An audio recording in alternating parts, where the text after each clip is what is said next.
Morning छात्रों, मैं आपका व्यवसायिक शिक्षक दीपक सिंह। ये चुंबक का दूसरा चैप्टर है कक्षा 11 से, और ये लास्ट भी है कक्षा 11 से।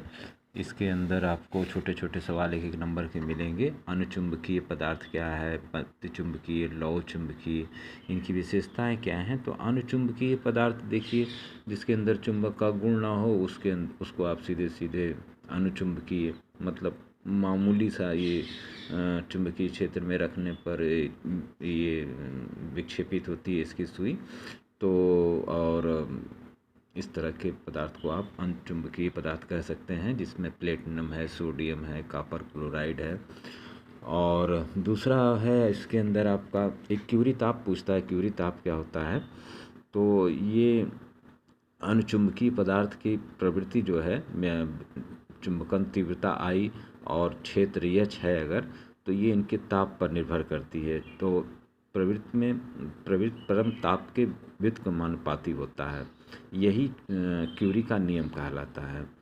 तो ये आपको हम पेज में भी दे दे रहे हैं। क्यूरी का नियम एक तरह से आगे आप और देखेंगे कि ऐसा तापमान, क्यूरी का तापमान भी होता है कि जहाँ पर जाके चुंबकत्व खत्म हो जाता है, उसे हम कहते हैं। प्रतिचुंबकीय क्या है? तो कुछ पदार्थ ऐसे होते हैं जिन पदार्थों में चुंबकीय क्षेत्र में रखे जाने पर क्षेत्र की विपरीत दिशा में मामूली रूप से चुंबकित होते हैं, और शक्तिशाली चुंबक के निकट लाएं तो कुछ प्रतिकर्षित होते हैं, मतलब धकेले जाते हैं। तो प्रतिचुंबकन कहते हैं इसे। एंटीमनी है, जस्ता है, तांबा है, कॉपर है, ये इसके अंदर है। और लौह चुंबकीय है वो जो पदार्थ जो चुंबक के सिरे पर लाए जाने पर सीधे आकर्षित हो जाता है और चुंबकीय प्रबल चुंबकित हो जाता है, तो लौह चुंबकीय कहते हैं। जैसे लोहा है, कोबाल्ट है, निकिल है, मैग्नेट है, Fe3O4 है, मैग्नेटाइट है, वही जो आपको कच्चा पदार्थ मिलता है चुंबक का। तो इसके अंदर विचुंबकन किसे कहते हैं? विचुंबकन क्या है? तो विचुंबकन किसी पदार्थ के चुंबकत्व को नष्ट करने की क्रिया को विचुंबकन कहते हैं। ये क्यूरी ताप देखिए यहाँ दिया है 770 डिग्री निकिल के लिए होता है। अगर इतना निकिल को दे दिया जाए तो इसके अंदर चुंबकत्व का गुण खत्म हो जाएगा। तो यही क्यूरी ताप मैं आपको बताना चाह रहा था। क्यूरी टेम्परेचर, कि अगर हथौड़े से पीटा जाए यदि किसी चुंबक को, तो क्यूरी ताप पर उसको गर्म कर दें तो उसका चुंबकत्व पूरा नष्ट हो जाता है। इसे क्यूरी ताप कहते हैं। ये छोटा छोटा है। नर्म लोहा क्या होता है? नर्म लोहे से जो आप चुंबक बनाते हैं, ये फौलाद की अपेक्षा अधिक चुंबकन उत्पन्न करता है। और दूसरा, नर्म लोहा अपने चुंबकत्व को बनाए नहीं रख पाता, जबकि जो कृत्रिम होता है वो फौलाद वाला वो बनाए रखता है। तो दो मुख्य रूप से इसके ये आपके इसमें अंतर हैं। और दूसरा, विद्युत चुंबक आप कैसे बनाएंगे? मैंने आपको बताया था कि एक सिरेमिक की आप एक नली लीजिए, उस पर तार लपेटिए और एक बैटरी लगा दीजिए, धारा प्रवाहित करेंगे तो इसके अंदर चुंबकत्व का गुण आ जाता है। तो ये कहीं ये छोटा आपको दिखाया गया है, लेकिन बड़ा बड़ा भी इसको बनाया जाता है, ज़रूरत पड़ती है। तो विद्युत चुंबक किसे कहते हैं? और अस्पताल में इसका यूज होता है, आँख, शरीर में, मतलब मेडिसिन में यूज होता है, ट्रांसफार्मर में, विद्युत डायनमो में।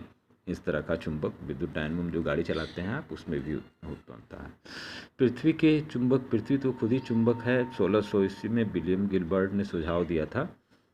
विलियम गिलबर्ट ही थे जो गर्भ में इन्होंने बताया पृथ्वी के कि शक्तिशाली चुंबक है। हमेशा अगर आप कोई चुंबक लटकाएंगे तो उत्तर दक्षिण में ठहरेगा, और पृथ्वी के गाड़ने पर लोहा कुछ समय के बाद चुंबक का रूप ले लेगा।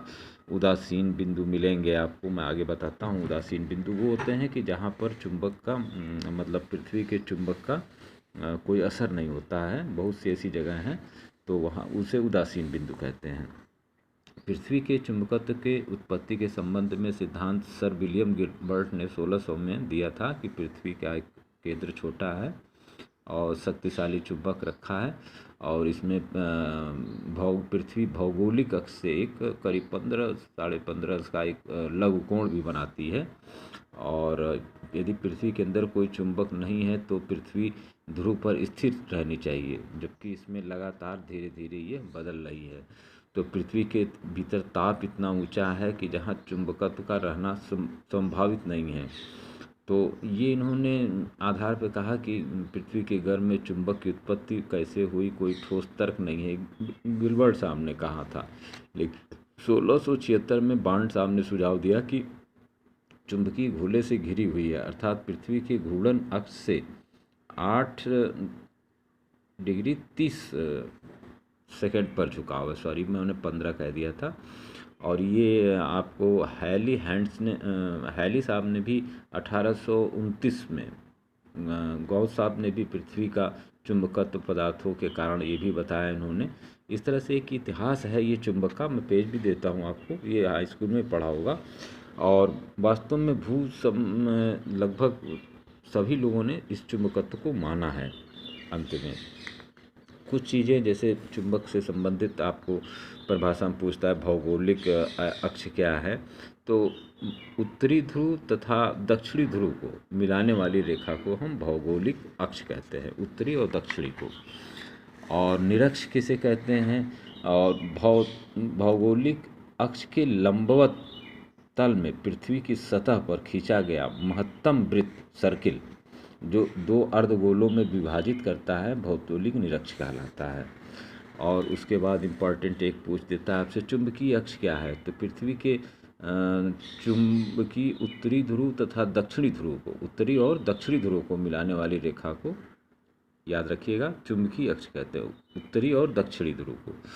उसके बाद दिक्पात कोण पूछता है, चुंबकीय यामोत्तर और भौगोलिक यामोत्तर, चुंबकीय यामोत्तर और भौगोलिक यामोत्तर के अनुपात को हम बीच बना न्यून कोण कहिए, चुंबकीय और यामोत्तर और भौगोलिक यामोत्तर के बीच में जो एक कोण बनता है न्यून कोण, उसे हम दिक्पात कोण कहते हैं। इसे अल्फा से हम दिखाते हैं। उसके बाद नमन कोण पूछ देता है, नमन कोण का सूत्र दीजिए। तो नमन कोण क्या है? वर्टिकल और हॉरिजॉन्टल क्षैतिज घटक होते हैं। तो हॉरिजॉन्टल घटक को हम बी चुंबकीय क्षेत्र है कास थीटा, और बी साइन थीटा। एच और वी और एच के अनुपात को ही हम बी कट जाएगा, साइन थीटा बटा कास थीटा, टैन थीटा आएगा। टैन थीटा बराबर वी अपॉन एच, या थीटा बराबर tan inverse V upon H. इसी को हम नमन कोण कहते हैं। ये एक चित्र में भी दिया हुआ है, आपसे अक्सर पूछ दिया जाता है नमन कोण का सूत्र लिखिए। तो वही टैन थीटा बराबर वी बटा एच, वी ऊर्ध्वाधर घटक है और हॉरिजॉन्टल एच हॉरिजॉन्टल है, तो ऊर्ध्वाधर में साइन और हॉरिजॉन्टल में कास थीटा, तो वही आपका टैन थीटा बन जाता है। फिर उसके बाद एक आपका आता है कि